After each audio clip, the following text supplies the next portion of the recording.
ऊपर प्रभु की कृपा है ये हम कैसे पहचाने? ये 8 लक्षण प्रकट होने लगते हैं जिसके ऊपर प्रभु की कृपा होती है। हमारे ऊपर प्रभु की कृपा है ये हम कैसे पहचाने? तो ये 8 लक्षण प्रकट होने लगते हैं जिस पर हरिजू की प्रियाजू की कृपा है।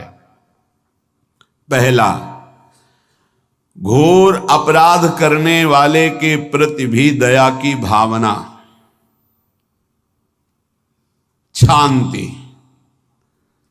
पहला लक्षण है। भाव में भी पहले शांत भाव है। हमारे ऊपर श्री हरिजू की कृपा है, इसकी पहचान ये 8 लक्षण। पहला, शांति, अर्थात घोर अपराधी के प्रति भी गुस्सा ना क्षमा करना, ये हरि की कृपा का लक्षण है।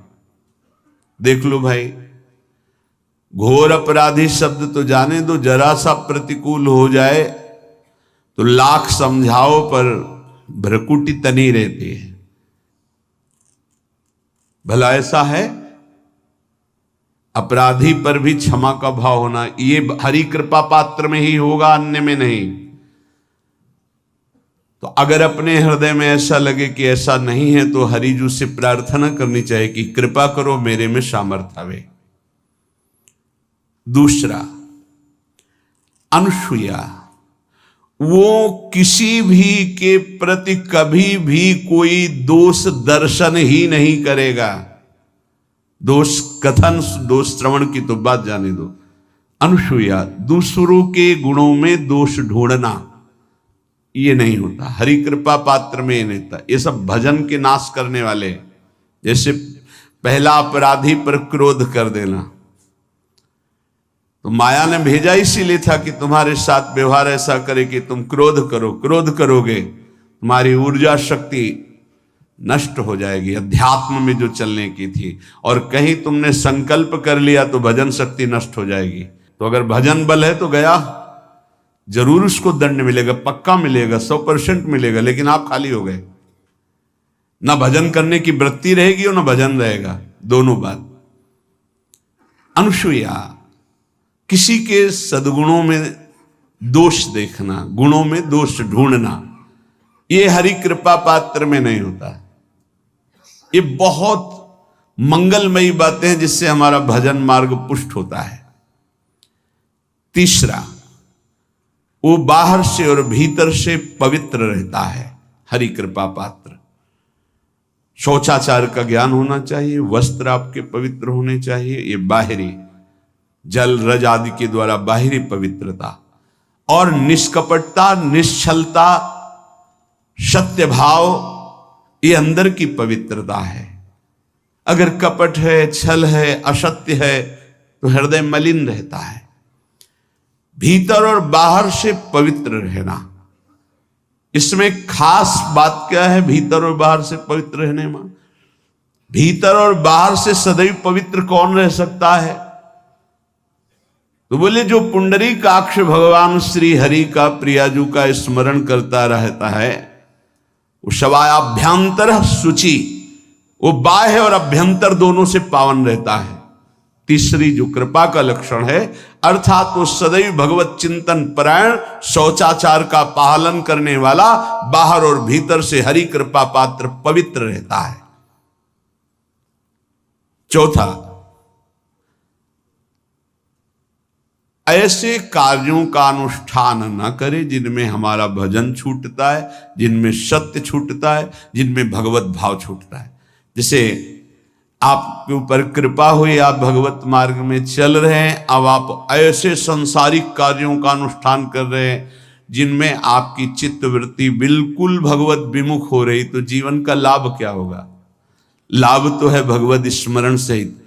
जैसे कल एक ने प्रश्न किया कि मैं खाता तो नहीं हूं लेकिन मांस की दुकान में मांस बेचता हूं, होटल आदमी, क्या उचित है? ये उचित कैसे हो सकता है? तुम और भी तो व्यापार कर सकते हो। जरूरी है धर्म का पालन करने की इच्छा करते हो, अधर्म आचरण करते हो, ऐसा नहीं।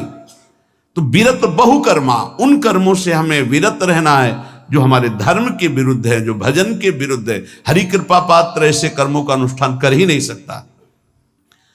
अपने भजन का फल देखना भगवत कृपा पात्र के, सबको प्रदान कर देना। हिम्मत है? अपने भजन, इतनी मेहनत से किया हुआ भजन, भजन होने के बाद, हे प्रभु इस भजन का फल हो, सर्वे भवन्तु सुखिना सर्वे सन्तु निरामया। यहां तो कहते महाराज एक माला रोज आपके लिए करता हूं कि आपकी बीमारी ठीक रहे, तो शेष किसके लिए करते हो प्रभु? शेष क्या? अगर इष्ट और गुरु के लिए तुम्हारा है कि एक माला करते तो फिर इतनी माला करते तो हमें क्या होगा? सब आपको दे देंगे तो हमें क्या होगा? तभी भजन का रहस्य नहीं जाना। छठवां,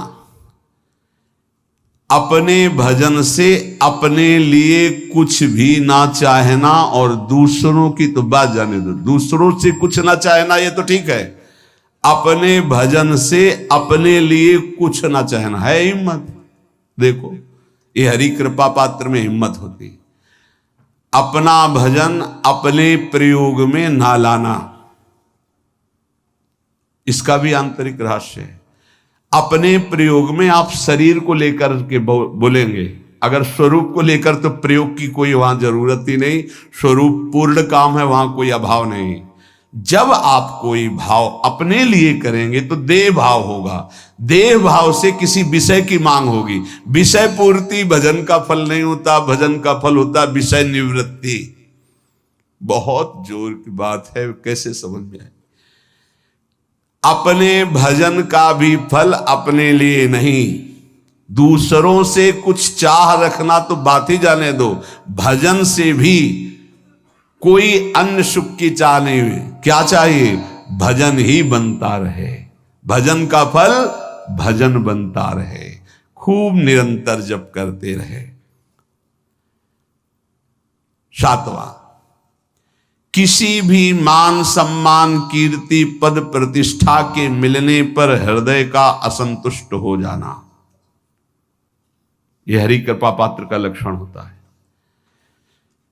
प्रणाम नमस्कार जय हो तो हृदय में असंतुष्ट हो जाना चाहिए। कोई किंचन मात्र अभिमान न उदय हो जाए। प्रभु बचाओ, ये माया की चकाचौंध से बचा लो नाथ। कौन सा अपराध बन गया कि आपकी जय की जगह यहां हमको ऐसा सुनना पड़े। मान प्रतिष्ठा कीर्ति जिसके लिए बड़े बड़े लालायित रहते, हरि कृपा पात्र को विष की तरह चुभती है। और आठवां, किसी भी प्राणी समुदाय से संबंध ना रखते हुए सब पर दया की भावना, सब पर कृपा की भावना, सब पर करुणा मैत्री पर किसी से ममता नहीं।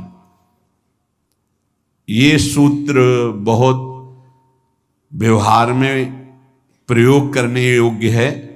सबसे करुणा और मैत्री पर किसी से ममता नहीं। करुणा तो करी भरत जी ने, मैत्री भी की मृग से, पर ममता रहित नहीं रहे। ममता कर ली तो अगला जन्म हिरण का हो गया। ममता नहीं रखनी। निर्ममो निरहंकारा, करुणा मैत्री तो करनी है, जैसे इसमें आदेश है, गीता में जी आदेश है, अद्वेष्टा सर्वभूतान मैत्र करुणैव च, पर निर्ममो निरहंकारा, ये साधक की चतुरता है। प्राणी मात्र पर दया कृपा करुणा मैत्री, पर ममता नहीं। ममता किसी से, और यहां करुणा मैत्री ये तो गायब हो गई, केवल ममता रह गई है। अपने शरीर से ममता, शरीर संबंधियों से ममता, विषय भोगों से ममता, यही जहर है। संबंध में ये ममता ही जहर है, विचारों में अहंकार जहर है, कर्मों में ये आसक्ति जहर है।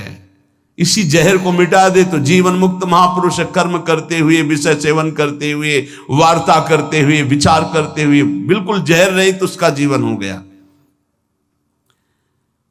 तो ये 8 बातें हरि कृपा पात्र में होती हैं, इनको बार बार सुनना और हृदय में धारण करना।